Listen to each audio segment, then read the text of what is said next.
من يهده الله فلا مضل له ومن يضلله فلا هادي له ونشهد أن لا إله إلا الله وحده لا شريك له. أما بعد فأعوذ بالله من الشيطان الرجيم. بسم الله الرحمن الرحيم.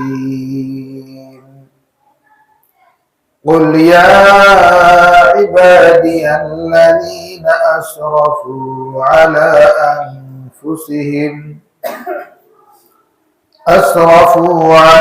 أنفسهم لا تقنطوا من رحمة الله إن الله يغفر الذنوب جميعا إنه هو الغفور الرحيم.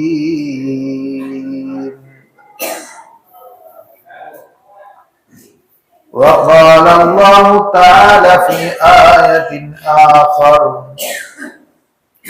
يا أيها الذين آمنوا توبوا إلى الله توبة نصوحا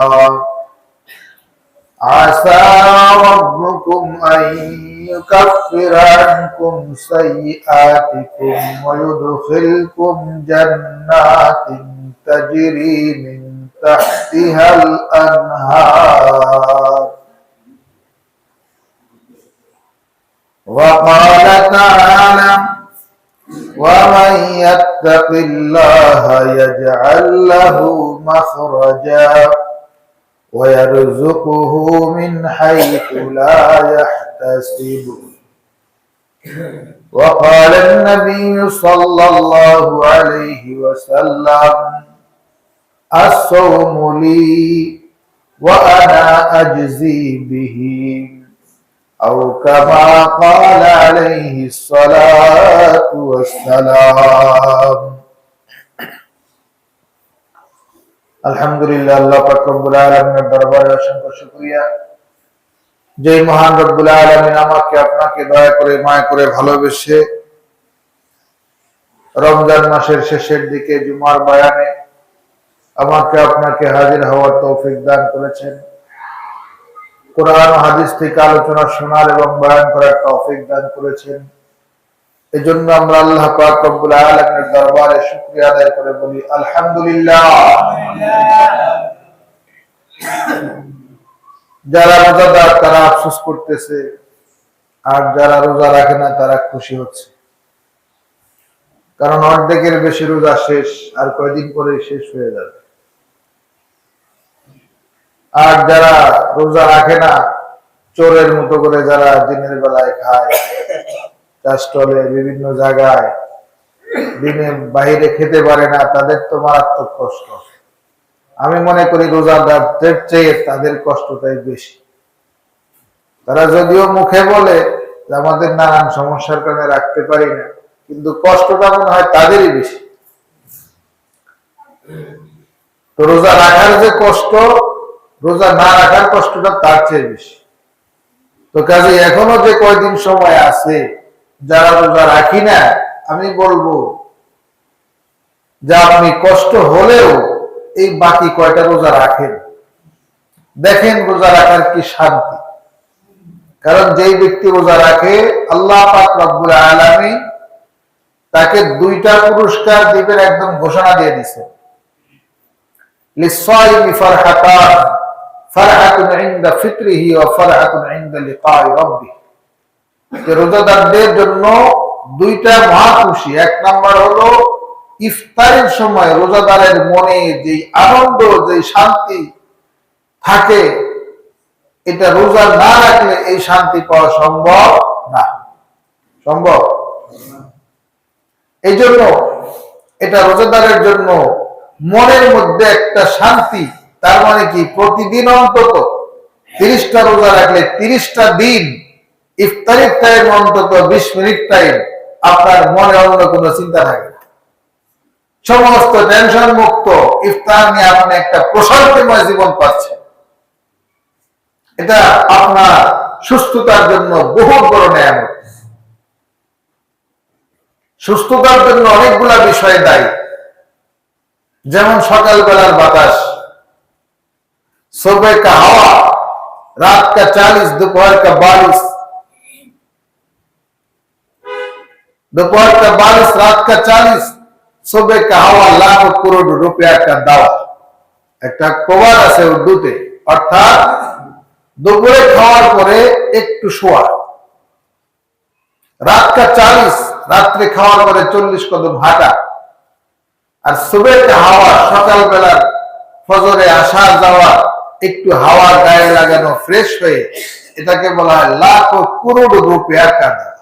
যে লক্ষ লক্ষ কোটি কোটি টাকার ওষুধে যে কাজ না করবে, এই তিনটা কাজ করলে তার চেয়ে বেশি উপকার হবে। আবার রোজাদারদের দেখেন, এই যে 20 মিনিট টাইম ইফতারের সময় মানসিক প্রশান্তি পাইতেছে, এটা কত বড় দাম।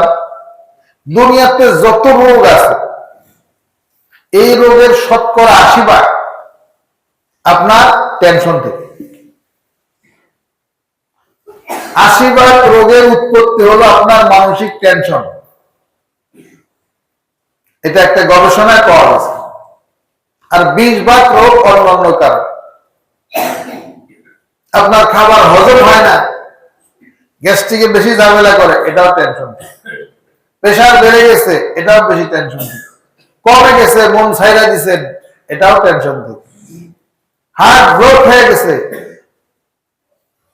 আপনার এটাও এক ধরনের টেনশন থেকে। তাহলে টেনশন এটা হলো সকল রোগের একটা উৎপত্তি স্থল।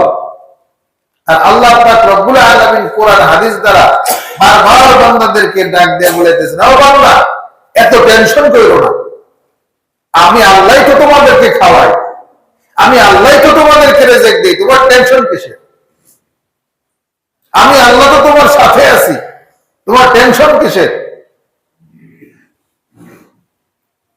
বলে তোমার যা দরকার, নামাজে আসো, আমার নাম জিকির করো, আমার কাছে চাও, সিজদায় গিয়ে চাও, দোয়ার মধ্যে চাও, সূরা ফাতিহায় চাও, আমি তো দিব। আর আমি যদি দেই, দুনিয়ার কেউ তোমাকে বাধা দিয়ে আটকাইতে পারবে। তাহলে আল্লাহ কিন্তু বারবার বান্দাকে ডাকতেছে, আসো আমার কাছে, টেনশন মুক্ত হও এবং কি সুখী জীবন যাপন করো।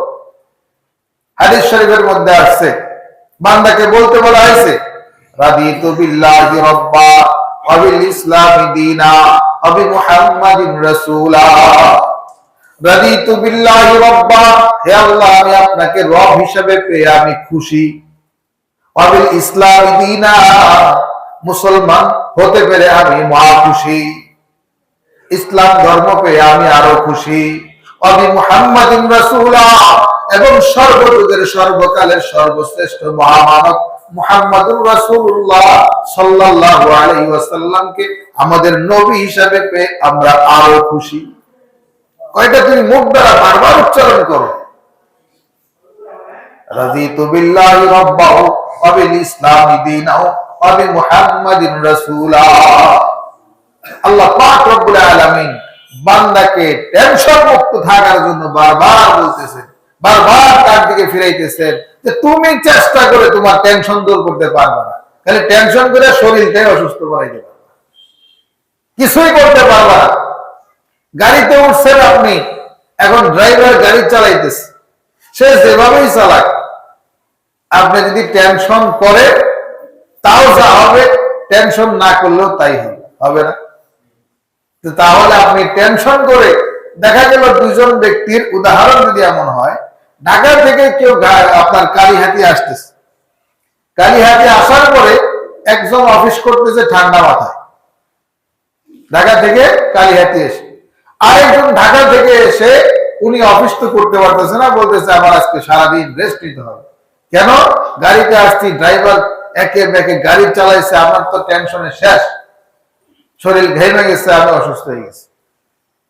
তাহলে একই গাড়িতে দুইজন যাত্রী আসলো, দুইজনের দুই অবস্থা কেন? যে এসে অফিস করতেছে ঠান্ডা মাথায়, তার দৃষ্টিভঙ্গি ছিল আমি যতই টেনশন করি, ড্রাইভার গাড়িতে যেহেতু উঠছি, উনি যেভাবে নেয় এভাবে আমাকে যেতে হবে, কাজে ওইটা নিয়ন্ত্রণ করার যেহেতু ক্ষমতা নাই, আমি একটা ঘুম দিলাম। রাত্রে ঘুম হয় নাই, গাড়িতে আমি ঘুমাই। উনি দেখবেন যে গাড়ির মধ্যে ঢুলতে ঢুলতে ঢুলতে ঢুলতে খুব ভালো ঘুম হয়েছে। ওনার 3 ঘন্টা গভীর ঘুম পুরা হয়ে ওনার পুরা ক্লান্তি কেটে গেছে।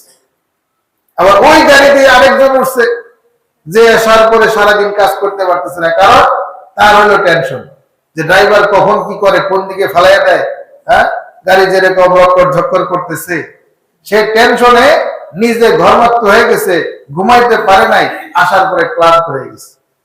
দুইজনেই তো পাশাপাশি সিটে ছিল। অর্থাৎ যেটার উপর আপনার নিয়ন্ত্রণ নাই, যেটা আপনি চাইলেই নিয়ন্ত্রণ করতে পারবেন না, ওইটা নিয়ে টেনশন করা বোকামি, ওটা আল্লাহর উপর ছেড়ে দেন। যেহেতু ওটা আমার নিয়ন্ত্রণে না, ওটা যদি আল্লাহর উপর না ছেড়ে দেন, আপনি টেনশন করে অসুস্থ হবে, শুধু ডাক্তারের টাকা দিবেন, লাভ হবে। কারণ টেনশন রোগের কোনো ওষুধ নাই আল্লাহর কাছে সারেন্ডার হওয়া ছাড়া। আল্লাহ পাক রব্বুল আলামিন বলেন, আলা বিযিকরিল্লাহি তাতমাইন্নুল কুলুব। ও আমার বান্দা বান্দীরা, তোমরা যদি টেনশন মুক্ত থাকতে চাও, তাহলে একটা মাত্র পথ, সেটা হলো আমি আল্লাহর স্মরণ বারবার করো। তোমার কি দরকার? তুমি বারবার দোয়া করো, হাসবুনাল্লাহ, আমার আল্লাহ আমার জন্য যথেষ্ট, ওয়া নি'মাল ওয়াকিল, তার চেয়ে উত্তম তত্ত্বাবধানকারী আর কেউ নাই, তিনি আমার উত্তম পরিচালনাকারী। নি'মাল মাওলা, তিনি আমার সবচেয়ে ভালো মালিক, তার চেয়ে ভালো মালিক আর নাই। ওয়া নি'মান নাসীর, তিনি সবচেয়ে বেশি সাহায্যকারী, তার চেয়ে উত্তম সাহায্যকারী দুনিয়াতে আর কেউ নাই।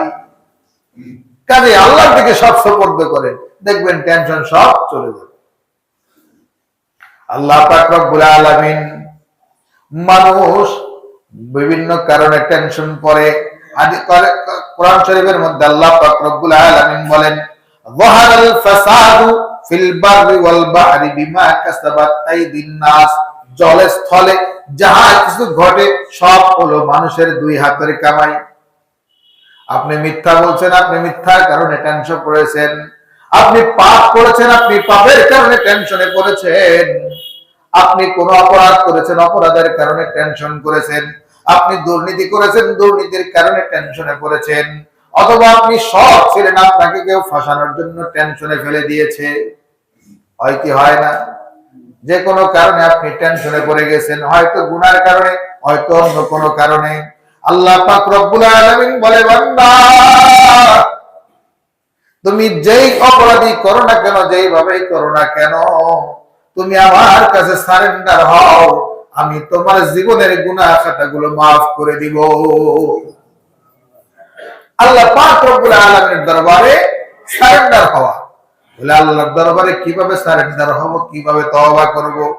আল্লাহ পাক, আইয়ুহাল্লাযীনা আমানু তুবু ইলাল্লাহি তাওবাতান নাসুহা, তোমরা আল্লাহ পাক রব্বুল আলামিনের দরবারে তোমরা খাঁটি দিলে তওবা করো, আন্তরিকভাবে তওবা করো, হৃদয় থেকে তওবা করো। শুধু মুখের তওবা নয়, হৃদয়ের গভীর থেকে তোমরা আল্লাহর কাছে মাফ চাও। হৃদয়ের গভীর থেকে কিভাবে মাফ চায়? হৃদয়ের গভীর থেকে মাফ চাওয়ার একটা ঘটনা আপনাদেরকে শোনাই। এক যুবক মহিলার পোশাক পরে, মহিলাদের মতো চুল রেখে রাজ দরবারে চাকরি নিছে, ভিতরে মহিলাদের দেখাশোনা করার জন্য। রাজার যারা মেয়েরা রয়েছে, তার যে নারীরা রয়েছে, স্ত্রী, তাদের দেখাশোনা পরিচর্যার কাজে এক ব্যক্তি চাকরি নিছে। চাকরি নেওয়ার সুবাদে সে ওইখানে দীর্ঘদিন থাকতে থাকতে তাদের অন্দরমহলে একটা সম্পর্ক হয়ে গেছে। সম্পর্ক হওয়ার কারণে সে সেখানে জেনাবে বিচারি করে, একটা অভয়ারণ্যতার সৃষ্টি হয়ে গেছে ভিতরে। এরকম থাকতে থাকতে সে মনে করতেছে, বাহ, আমি তো মানুষকে ধোকা দিয়ে বোকা বানাইছি, বাদশাকে বোকা বানাইয়া আমি চাকরি নিয়ে আমি তো হ্যাঁ, এরকম ভাবে খুব ভোগ বিলাসের মধ্যে লিপ্ত আছে, আমার চেয়ে সুখী আর কে আছে। এভাবে তার দিন কাটতেছে। কাটতে কাটতে একদিন এমন একটা সময় এলো, বাদশার মেয়ে শাহজাদির আপনার চুলের খোপার মধ্যে দামি কিছু মুক্তা ছিল, অথবা শাহজাদির গলায় দামি হার ছিল, এই হারটা হারিয়ে গেছে। গলার হার হারিয়ে গেছে শাহজাদি। শাহজাদির গলার হার যখন হারিয়ে গেছে, বাদশাহ কড়া নির্দেশ দিয়ে দিছে যে কেউ বের হতে পারবে না চেক ছাড়া, অল বডি চেক আপ হবে, তারপরে সে এখান থেকে বের হইতে পারে। আজকে ডিউটি শেষে অল বডি চেক ছাড়া কেউ বের হতে পারবে। এবার বাদশাহ বলল, তোমরা সকলে লাইন ধরে দাঁড়াও, সকলে লাইন ধরে দাঁড়াও। সকল কর্মচারীরা লাইনের মধ্যে দাঁড়াইছে। ওই যে পুরুষ মহিলা সে যে চাকরি নিয়েছে, ও দাঁড়াইছে সবার লাস্টে। ওর কিন্তু স্বর্ণ চুরি করে নাই, গলার হার চুরি করে নাই, ওই টেনশন কিন্তু আর মধ্যে নাই। কিন্তু তারপরেও মহা টেনশন তার মধ্যে কাজ করতেছে। এতদিন আমি ফাঁকি দিয়ে, আমি নারী সেজে আমি চাকরি নিয়েছি, আমি চাকরি করতেছি, আজকে যদি অলরেডি চেক করতে গিয়ে আমি পুরুষ হিসাবে ধরা পড়ি, ওই আপনার স্বর্ণের যে গলার হার রয়েছে এটা পাওয়া যাক বা না যাক, তারপরেও আমার কাল্লা থাকবে না। টেনশন আছে কি না? চুরি না করেও টেনশন। এবার সে দোয়া করতেছে বারবার, আল্লাহ তুমি গলার হারটা কারো না কারো কাছ থেকে তুমি পাইয়ে দাও, আর আমাকে তুমি মুক্তি দাও। চেকার যেন আমার পর্যন্ত না আসে, চেকার যেন আমার পর্যন্ত না আসে, তার আগেই যেন একটা ফয়সালা হয়ে যায়।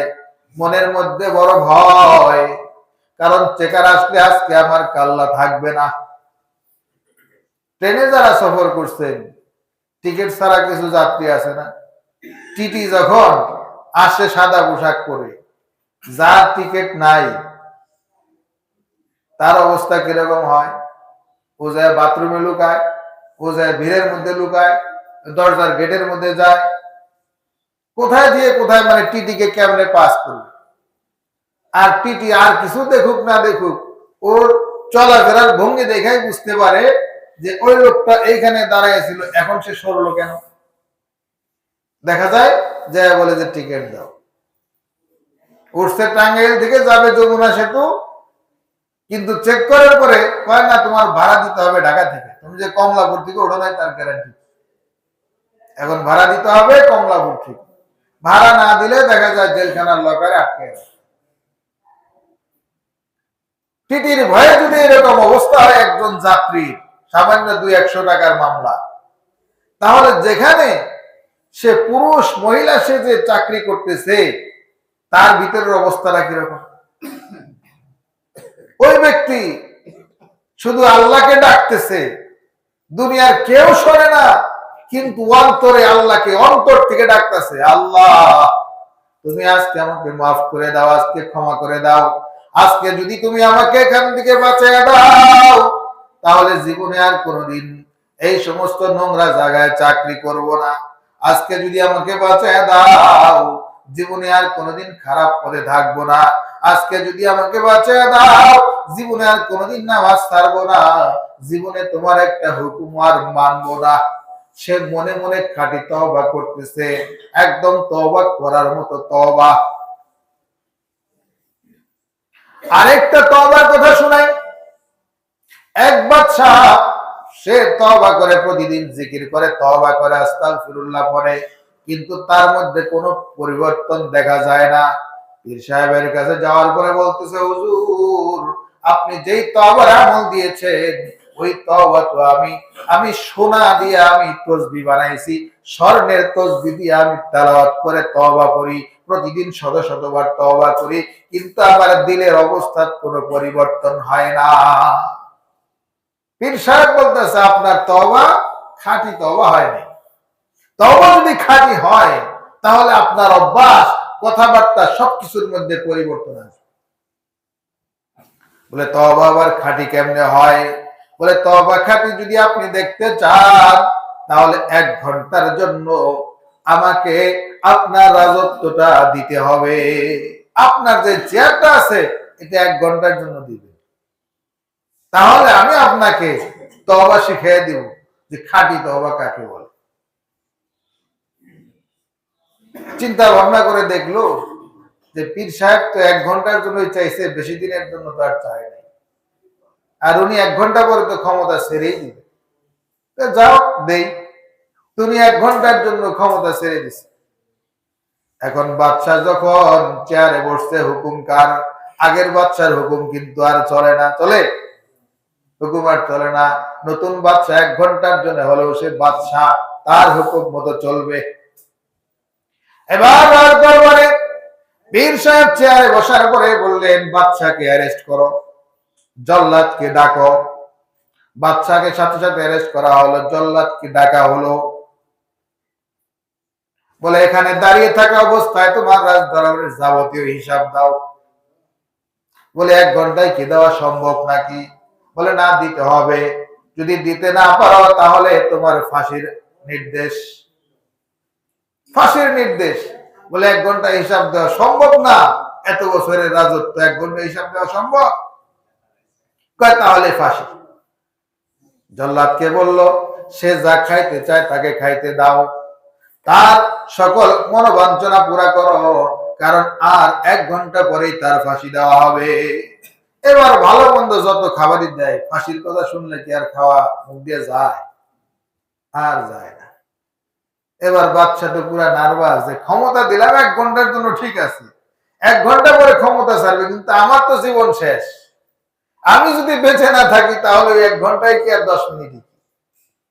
এই ক্ষমতা তো আর আমার থাকতেছে না। বলে ভালোভাবে তওবা করো, আল্লাহ যদি তোমার তওবা কবুল করে হয়তো ফিরিয়েও দিতে পারে, কিন্তু কোনো গ্যারান্টি নাই।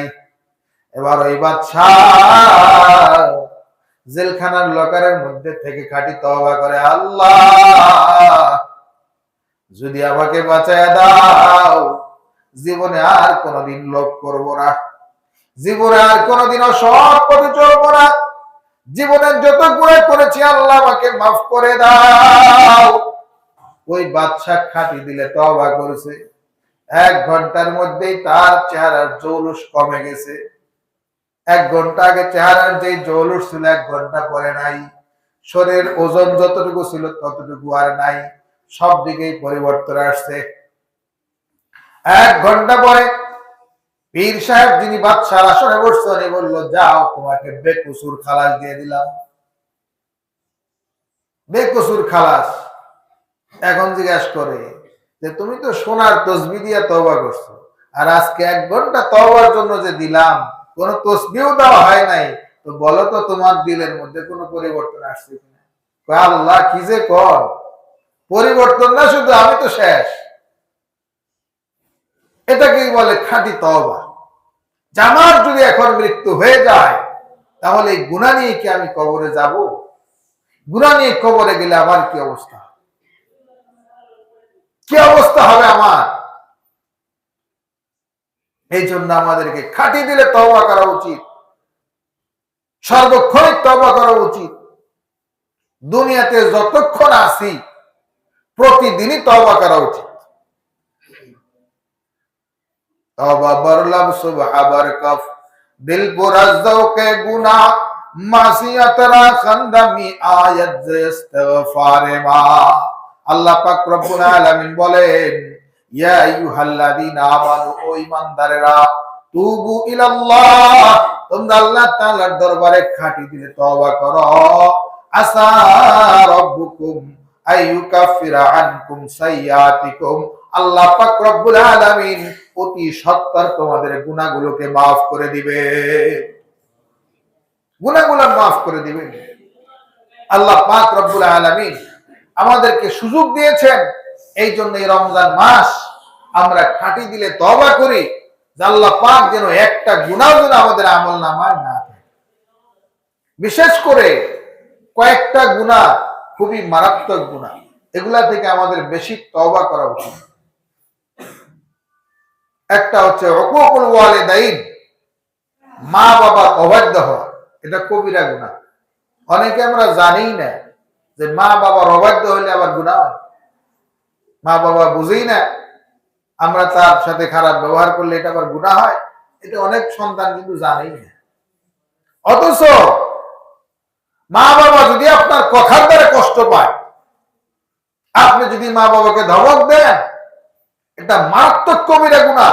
এত বড় কবিরা গুনাহ, এই কবিরা গুনাহ যদি আপনার আমল নামায় থাকে, আপনি হজ করেন, যাকাত দেন, যত কিছুই করেন, আপনার কোন আমলই আর আসমানে উঠবে না, সব আসমান আর জমিনের মাঝখানে লটকে থাকবে।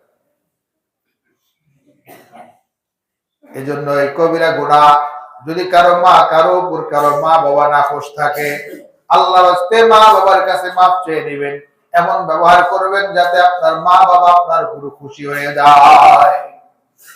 লা তাআতা লিমাখলুকিন ফি মাসিয়াতিল খালিক। তবে মা বাবা যদি শরীয়তের বিরুদ্ধে কোনো নির্দেশ করে, ওই নিষেধ আবার ওই আদেশ কোনো মানা যাবে না। মা বাবা শরীয়তের ভিতরে হুকুম করলে সেটা মানতে হবে, শরীয়ত বিরোধী কোন হুকুম যদি মা বাবা করে, সেইটা মানার জন্য আবার সন্তান বাধ্য। যেমন মা বাবা সন্তানকে বলল, আপনি সাবালক হয়েছেন, আপনার উপর রোজা ফরজ। মা বাবা বললো, বাবা তোমার সামনে পরীক্ষা, তুমি রোজা রাখো। আপনি তো জানেন আপনি এখন প্রাপ্ত বয়স্ক, সবকিছু বোঝেন, আপনার বয়স 14-15 হয়ে গিয়েছে, আপনার মা বাবা রোজা রাখতে না দিলেও আপনাকে জোর করে হলেও রোজা রাখতে হবে। এই নিষেধ মানা যাবে না। দেয় না, অনেক ছেলেদেরকে রোজা রাখতে দেয় না শুধু এই অজুহাতে যে ওর শরীর খারাপ হয়ে যাবে, ওর মুখে রুচি কম, ও খাইতে পারে না, ও কেমনে থাকবো সারাদিন। এই কারণে অনেকেই সন্তানকে রোজা রাখতে দেয় না। এর দ্বারা আপনার সন্তান গুনাহগার হবে, আপনিও গুনাহগার হবেন। এই জন্য অনেক বিষয় আছে, মা বাবাও আছে কিছু কিছু বাড়াবাড়ি করে। যেমন তার মধ্যে একটা, এর আগেও বলেছিলাম, আজকেও বলি, যতগুলা মেয়ের ডেলিভারির সময় সিজার হয়, ডেলিভারি হবে হবে বাপ 5-6 ঘন্টা চলে গেছে, দেখা যায় মা কান্নাকাটি করে তাড়াতাড়ি হসপিটালে পাঠিয়ে দেয়। মেয়ে বলে যে না, আমার ধৈর্য শক্তি আছে, অপেক্ষা করি, আল্লাহ খালাস করবে। কিন্তু মায়ের কান্নাকাটিতে হসপিটালে নিয়ে পেট কাইটা সারা জীবনের জন্য আতুর বানায় রাখে। তাহলে আপনি তার দুনিয়াও শেষ করলেন, স্বাভাবিক জীবনটা শেষ করলেন, অধিক সন্তান নিতে পারতেছেন, আপনি তার জন্য দায়ী হয়ে গেলেন। এটা হচ্ছে, এই জন্য মা বাবাকে চিন্তা করতে হবে, শরীয়তের বিরুদ্ধে যে সমস্ত নির্দেশ, এগুলো আমাকে করা যাবে না। অনেক মা বাবা আছে সন্তানকে দাঁড়িয়ে রাখতে দেয় না, বলে যে তোর এখনো বয়স হয় নাই, সামনে তুই লাইনে দাঁড়াবি, চাকরি নিবি, কাজে দাঁড়িয়ে রাখলে কিন্তু তোরে লাইনে দাঁড়াইলে নিবে না। বা বিদেশ যাবি, বিদেশ যেতে হলে তোমার কিন্তু ইমিগ্রেশনে আটকে দিবে, দাঁড়িয়ে থাকলে ইউরোপ কান্ট্রিতে যাওয়া যাবে না। এরকম নানান কারণে সন্তানকে দাঁড়িয়ে রাখতে দেয় না। ফজরের নামাজে জাগাইয়া দেয় না, সন্তানের কষ্ট হবে, ঘুম নষ্ট হবে। ফজরের সময় ডাক দেয় না অনেক মা বাবা ইচ্ছা করে। প্রত্যেক মা বাবার উপর দায়িত্ব, আপনি ফজরের আজানের চেতন পেয়েছেন, আপনার স্ত্রীকে জাগাইতে হবে, আপনার সন্তানকে জাগাইতে হবে, এটা আপনার দায়িত্ব। যদি আপনি এই দায়িত্ব পালন না করেন, আপনি এই পালন না করার জন্য আপনি আল্লাহর দরবারে গুনাহগার হবেন। নারীদের ক্ষেত্রে নারীরা বেপরদায় চলে। ঈদ এখনো বেশ কিছুদিন বাকি আছে, মার্কেটে ঢোকা যায় না, বেপরদা নারীদের কারণে এমন কঠিন অবস্থা। এই মার্কেটে এত বেপরদা মহিলা কোত্থেকে আসলো? এগুলো আমার আপনার মা, আমার আপনার বোন, নাকি এর বাইরে কেউ? এই যে বেপরদা নারী, এটার জন্য আমাকে আপনাকে দায়ী। একটা নারী বেপরদা হওয়ার কারণে 4 জন লোক দায়ী। কয়জন লোক দায়ী? 4 জন লোক দায়ী। 1 নাম্বার হচ্ছে বাবা। যেই বাবা বিয়ের আগে এই মেয়েকে পর্দা শিখায় নাই, বোরকার সাথে পরিচয় করায় দেয় নাই, তার ইজ্জত আবরু কিভাবে ঢেকে রাখবে এই ট্রেনিং যেই বাবা মা দেয় নাই, যেই বাবা শাসন করে পর্দা পুশিদাওয়ালা কাপড় কিনে দেয় নাই, আপনার মেয়েকে কি বলেছেন? টপস কিনা দিছেন, টি শার্ট কিনা দিছেন, টাইট ফিট স্কিন টাইট আপনার কি কিনা দিচ্ছেন? ট্রাউজার কিনা দিচ্ছেন, বডি ফিটনেস গেঞ্জি কিনা দিচ্ছেন। আপনি দায়ুস, আপনি দায়ুস। বাবা হিসাবে আপনার মেয়েকে পর্দায় চালাইতে পারেন নাই, আপনি দায়ুস। বাবা যদি না থাকে তাহলে ভাই, বড় ভাই, তার উপর দায়িত্ব তার মা, তার মেয়ে পর্দা পুশিদায় থাকলো কিনা। ভাই যদি তার অধীনস্থ থাকা অবস্থায় মেয়েদেরকে পর্দা না শিখায়, বোরকা না চিনায়, শালীনতা কি জিনিস তাকে শিক্ষা না দেয়, তাহলে ওই ভাইও দায়ী, ওই ভাইও দায়ুস। 3 নম্বরে হচ্ছে ভাই বাবা, একটা হচ্ছে বাবার সংসারে বাবা, 3 নম্বর হচ্ছে স্বামী। বিয়ের পরে বাবার দায়িত্ব নাই, ভাইয়ের দায়িত্ব খালাস হয়ে গেছে, এখন দায়িত্ব আসছে স্বামীর উপর। স্বামী যদি এই তার স্ত্রীর পর্দা পুশিদায় না রাখে, বোরকা না চিনায়, সে যদি এলোমেলো খোলামেলা ভাবে রাস্তায় চলাফেরা করে, মার্কেটে যায়, শপিং করে, তাহলে ওই স্বামীও দায়ুস। 4 নম্বরে হচ্ছে বড় ছেলে। বড় ছেলে, স্বামী নাই, আপনার স্বামী মারা গেছে, মা যুবতী, দেখা যায় বিয়ের প্রথমেই যদি বাচ্চা হয়ে যায় 15-16 বছরে, দেখা যায় বাচ্চা বয়স যখন 20 বছর হয়, মায়ের বয়স তখন মাত্র 35। এরকম আছে না অনেক? তো 35 বছরের নারী তো বুড়া হয় না। এখন এই 15 বছরের যুবক, তোমার উপর দায়িত্ব তোমার মা সতীত্বের হেফাজত করা, তোমার মাকে ইজ্জত আব্রুতে রাখার জন্য প্রচেষ্টা করা। তোমার মা পর্দায় চলে কিনা বাসায় তালিম করো, ব্যবস্থা করো। নিজে বলার দরকার নাই, বাসায় তালিম চালু করো। আদর্শ নারী একটা পাওয়া যায় পত্রিকা, মাসিক পত্রিকা, যেটা নারীদের সংশোধনের জন্য বিভিন্ন সুন্দর সুন্দর কথা সেখানে লেখা থাকে, প্রতি মাসেই বের হয়। আপনার বাসায় একটা করে আদর্শ নারী কিনতে পারে, আপনি একটু নিজে তালিম করেন আদর্শ নারী, তারপরে আপনার বাসায় যারা আছে তাদেরকেও আপনি পড়ান।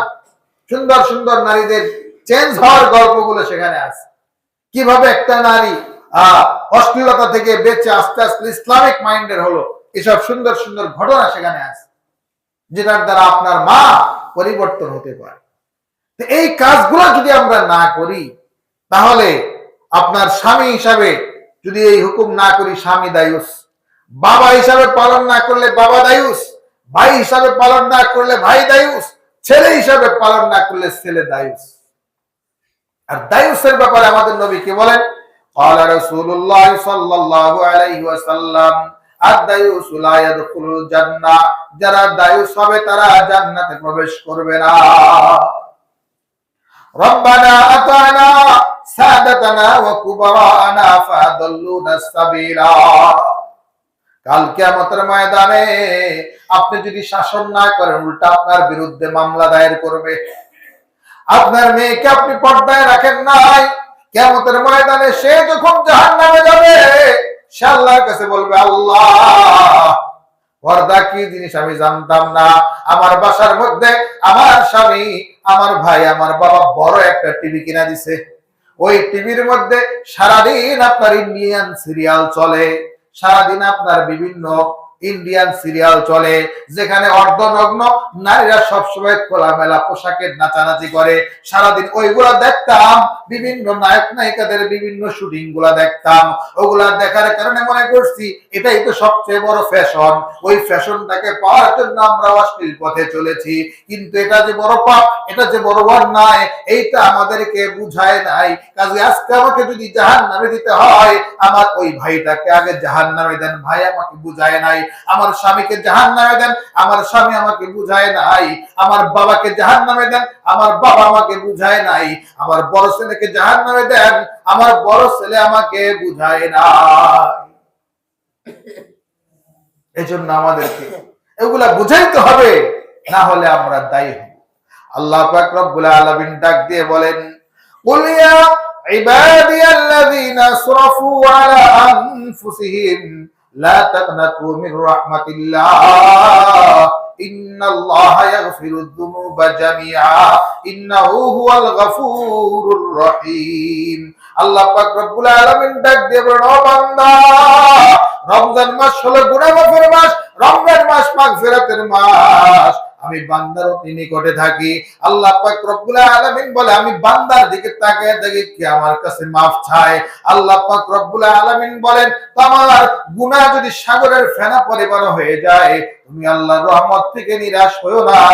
আল্লাহ পাক রব্বুল আলামিন ডাক দিয়ে বলে, ই দরগাহে মা দরগাহে নাউমিদিনিস সদবার তওবা শিকস্তি বাজআ।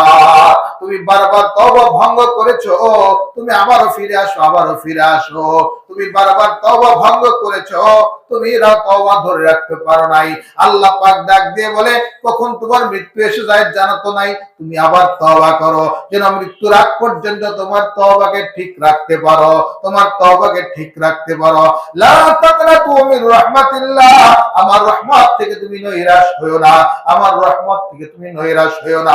ইন্নাল্লাহা ইয়াগফিরুয যুনুবা জামিআ, কাটি দিলে তওবা করলে আল্লাহ পাক রব্বুল আলামিন বান্দার আমলনামার জীবনের যাবতীয় গুনাহগুলি আল্লাহ maaf করে দেয়।